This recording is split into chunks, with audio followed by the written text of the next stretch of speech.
Good afternoon. Good afternoon po. On ano lang po, sundutin ko lang about the weight of the evidence. What happens if the Vice President refuses to recognize the issuance of pretrial order? Because I understand the signatory there is Senator Sherwin Gatchalian. What if she decides not to honor it by citing the current Senate leadership issues? Should the Senate impeachment court po consider that as a waiver of her right to present evidence?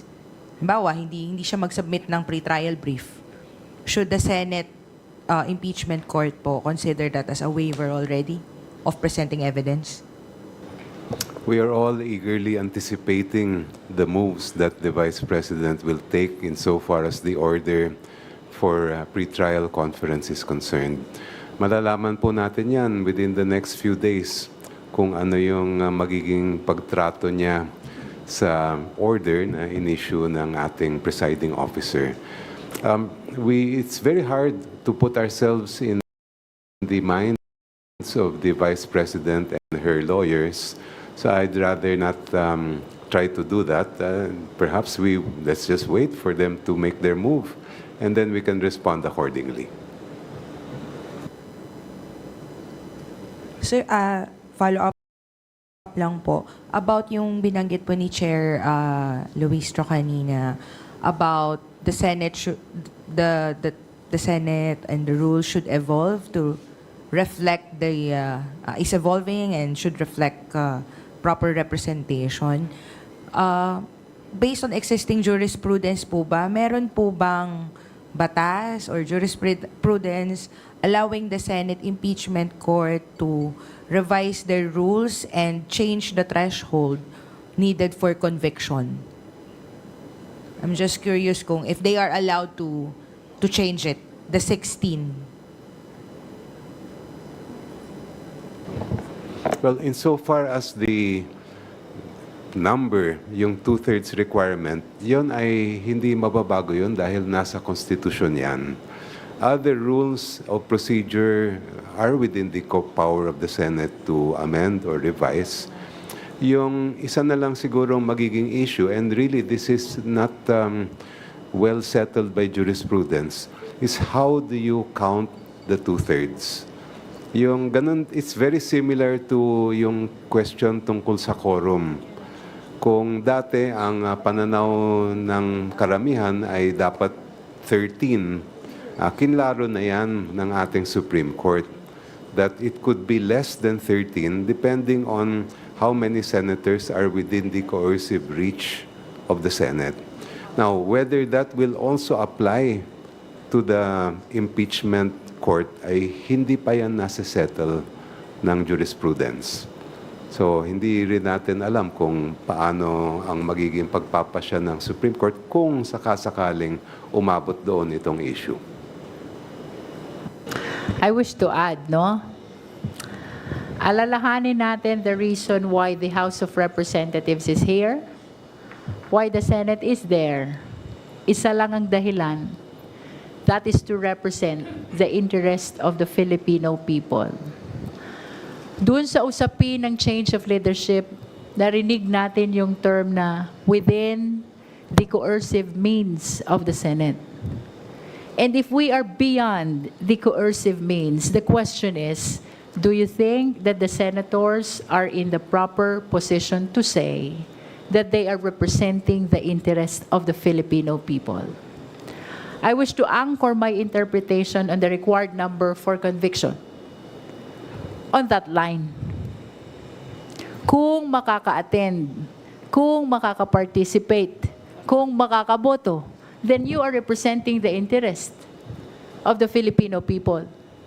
But if you are beyond the coercive means, and as a matter of fact, hindi ka nga nag-attend, hindi ka nga bumoto, why will you be considered for the purpose of determining the number of required votes for the purpose of conviction? Well, this is just my personal opinion. I just want to remind the public about the reason why we have senators And the reason is to represent the interest of the Filipino people. This impeachment trial is one of the instances when the representation of the interest of the Filipino is very much needed. So kung hindi mag-attend ng trial, hindi mag-attend ng botohan, how can we say that they truly are representing the interest of the Filipino people?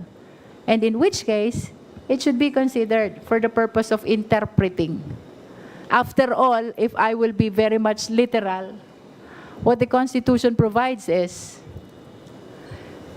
2/3 of all the senators. It used all. It did not use 24. So it is important to hear as well what the Supreme Court will say about this.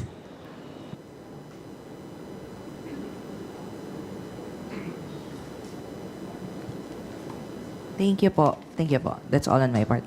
Thank you, Linesca. Let us hear from Gab Lalu of Philippine Daily Inquirer. Gab, Hello po. Two questions po. First, natanong ko na rin po to kay Chair Luistro kahapon.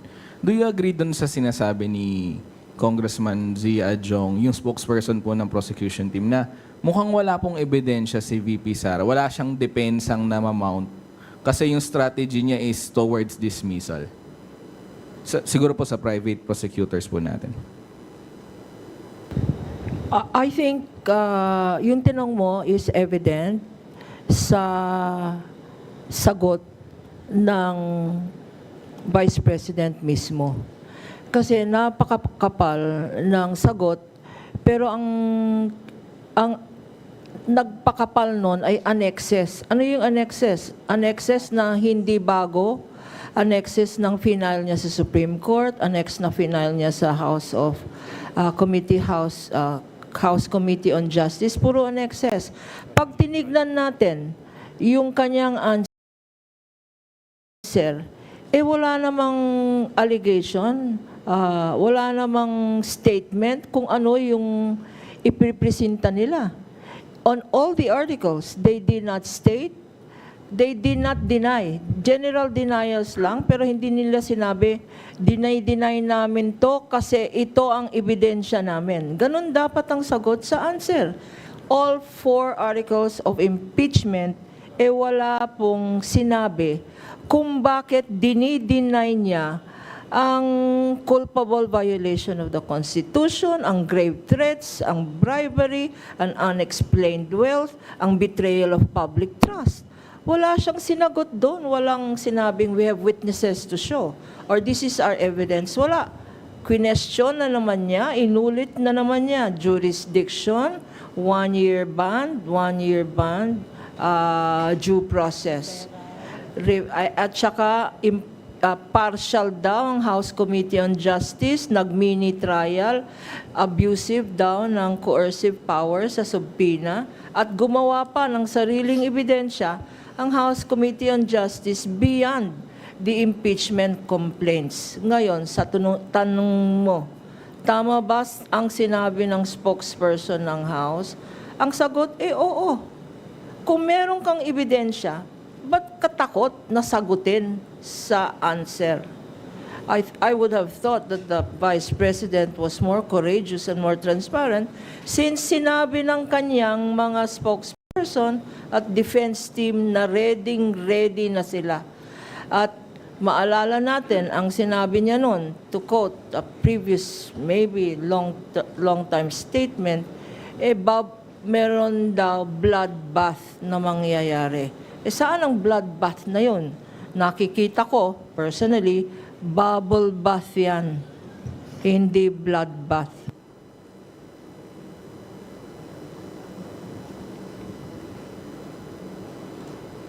Sige po, sir. Sige po. Yeah. Well, it's hard to second guess the defense of.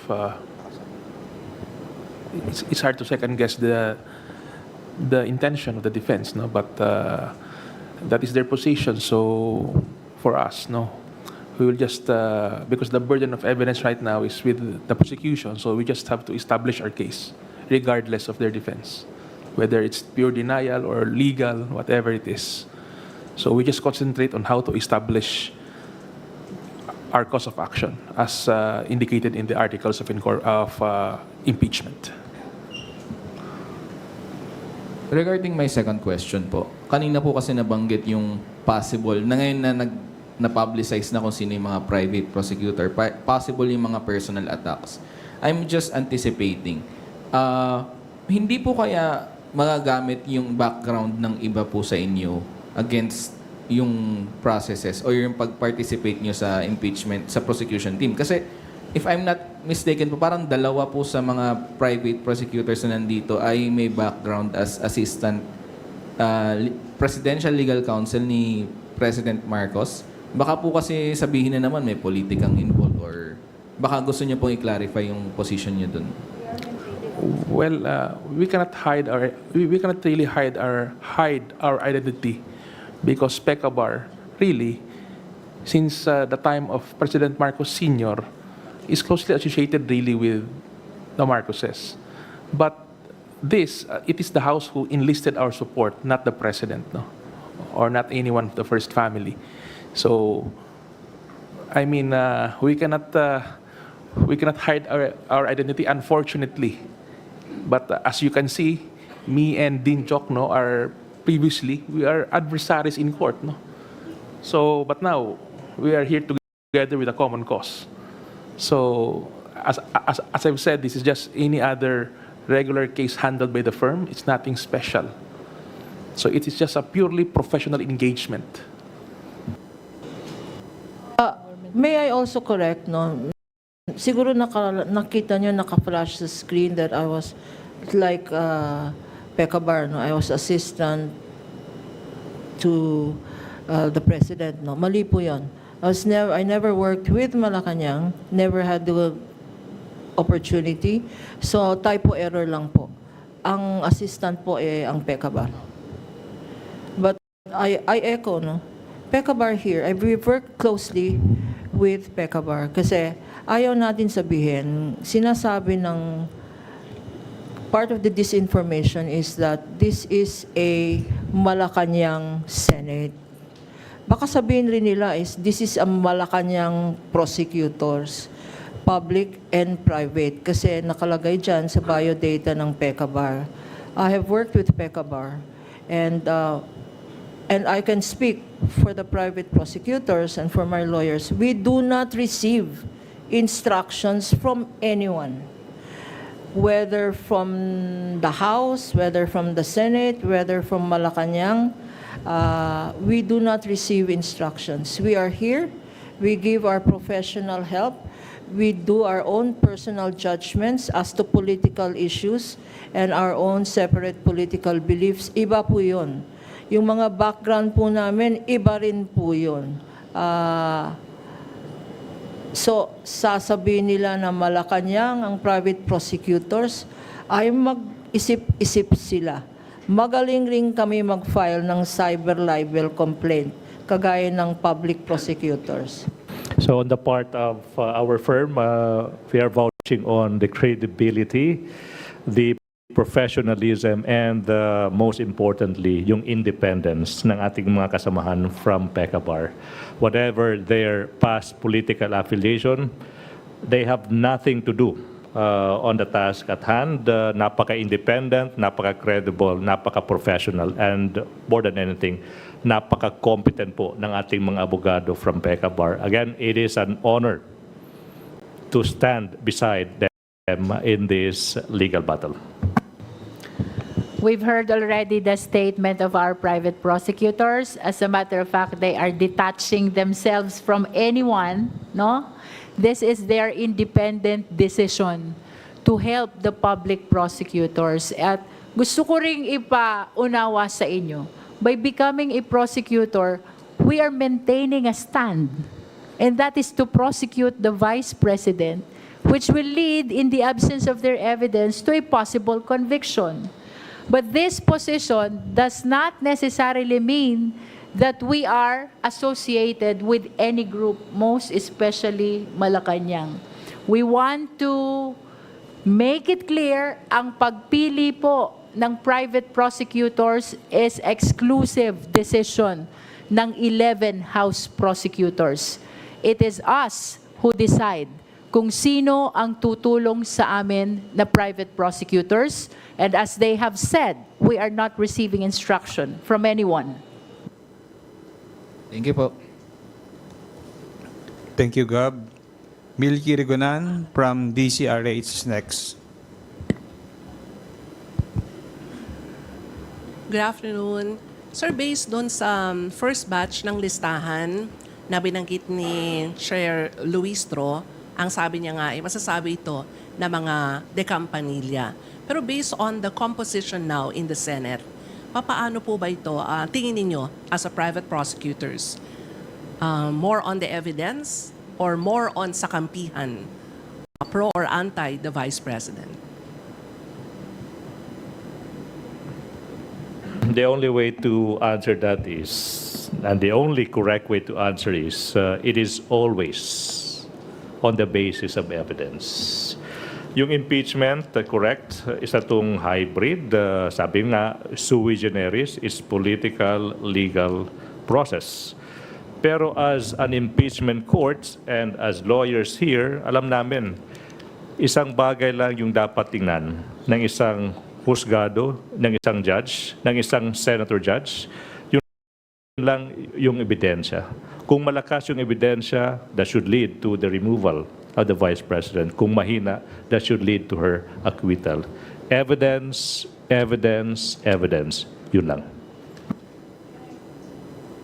To your question also, ma'am, will it be decided on the basis of evidence or on political affiliation?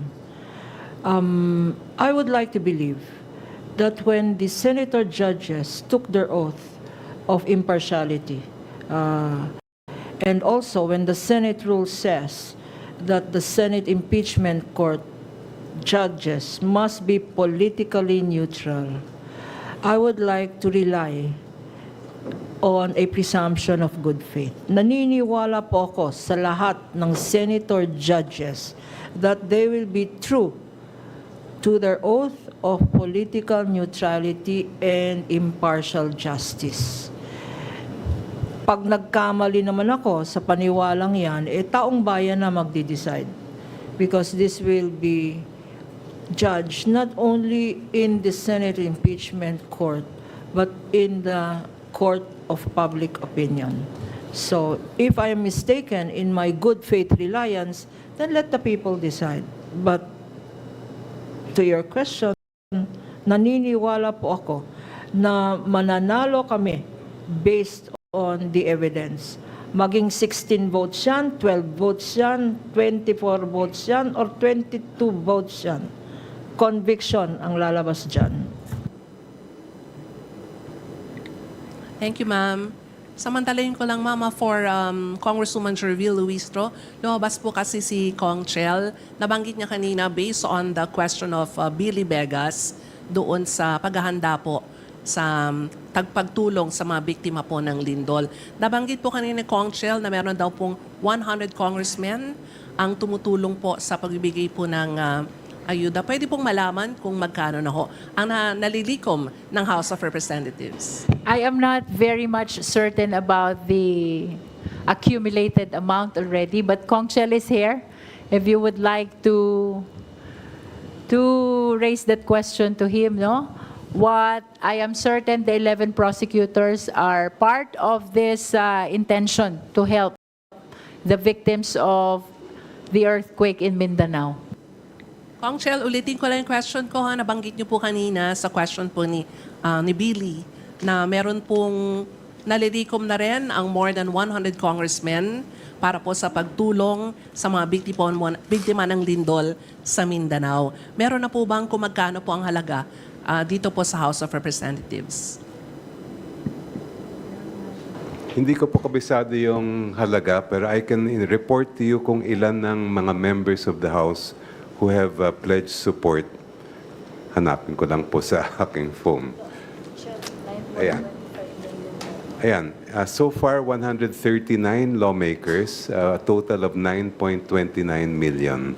At kasama po doon ang mga public prosecutors na humaharap sa inyo at mga kasamahan pa namin who are not here this morning.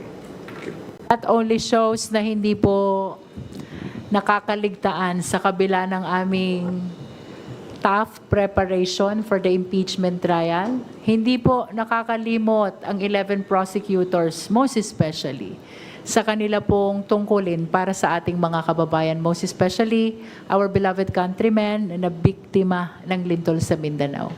Maraming salamat po. Thank you. Marian Enriquez of TV5. Hi, good afternoon po. May we know lang po sana if you can share some of your meetings. Madalas po namin kayo nakikita dito sa People Center. Kamusta po ba? Have you conducted mock trial? Maybe you can share some experiences dito po sa paghahanda natin. Some details. We are not supposed to discuss in detail the preparation that the prosecution team is having, no? But I believe I have shared with you already na yes, nagmamak kami. We do meetings, we do Big Mac and Small Mac, but that's the least we can say. Sa mga private prosecutors po, have you encountered any of yung lawyers ng defense team ni VP Sara Fortune Narvasa and Salazar Law? Kamusta po sila? Any you wanna share about them and ano pong masasabi niyo sa kanila? For PECABAR, the firm has been in practice for more than 40 years. So definitely we've crossed paths. So we have utmost respect to them, and I would assume they also have utmost respect towards us, not only PECABAR but also the other private prosecutors. So we have nothing against them. We understand what they do, and I hope that they also understand what we do as private prosecutors. We are brethren of the profession, so as I've said, this is just purely professional engagement, nothing personal. So we might be passionate, no, in court, but outside we still remain friends. There was this one time I had encounter when Attorney Poa was invited to the Committee on Justice hearing. Ako din ay nandun, so kami ay nakapag-usap ng, I think, in 5 minutes. Sabi niya, sir, napapanood ko po yung mga interview mo. Sabi ko rin, I also watch your interviews. Sabi ko, Attorney Poa, wala pong personalan, trabaho lang. It just so happened that we are on the opposing sides of this legal battle. So nothing personal to the defense team. Trabaho lang po ito. Trabaho lang on the part of on our part as lawyers. As I said earlier, I've been in practice for 48 years now. I'm probably older than some of them, their ages combined. But I have encountered SIG and Attorney Narvasa, senior partners of the firm, the younger ones as well. No, let me say that competence of lawyers is very good. But regardless of how competent lawyers are, it will still, at the end of the day, be based on the strength of the evidence for or against conviction or acquittal. Kung minsan, sa mga interview ko po, sometimes I say not nice things, but alam niyo po naman, kilala niyo po ako. Ako po ay magalang pero medyo bastos kung minsan. So kung may sinasabi po ko tungkol sa mga kalabang ko dito sa impeachment case, pagpasensyahan nyo na lang. But I'd like to reiterate that the law firm representing and the lawyers representing the defense and the Vice President are all very competent lawyers. But this will not sink or swim based on the competence of the lawyers. This will be decided on the strength or weakness of the evidence presented.